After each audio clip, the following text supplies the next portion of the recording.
Assalomu alaykum do'stlar. Demak, bizda yana bir ajoyib natija. O'quvchimiz Shohjahon bu stil kursida o'qib 7 ta o'rin oldi. Hozir kirganda qanaqa natija edi va yo'lda nimalar bo'ldi, hammasini o'zidan eshitamiz. Shohjahon, xush kelibsiz.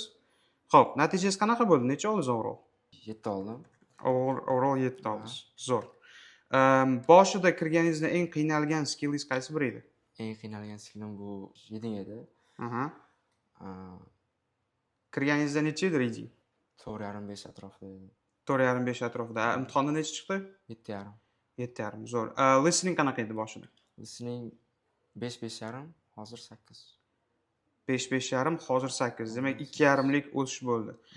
Speaking nimaga 5,5? Speakingda ko'p ishlamadingizmi ustida? Yo'q, speaking ustida ishlamadim, chunki men bilardim bu skill slabiyroqman-da, o'sha uchun qolgan skilllar ustida ishladim. Aha, tushunarli.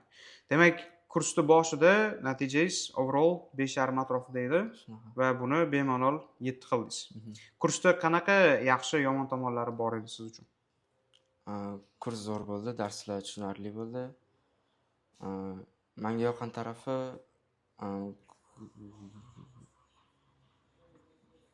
gruppaga bo'linish bo'ldi. Men partnyor bilan ishladim, speaking qildim, reading, listening. Partnyor bilan. Esingizda bo'lsa, boshida kelganingizda nima dedingiz? 7 ta ololmasam kerak deb aytgandingiz.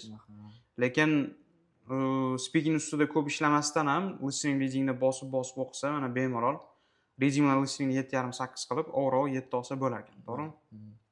Shohjahon, kattakon rahmat. Ishlaringizga omad. Endi keyingi planlar qanaqa? Hozir SAT o'qimoqchiman.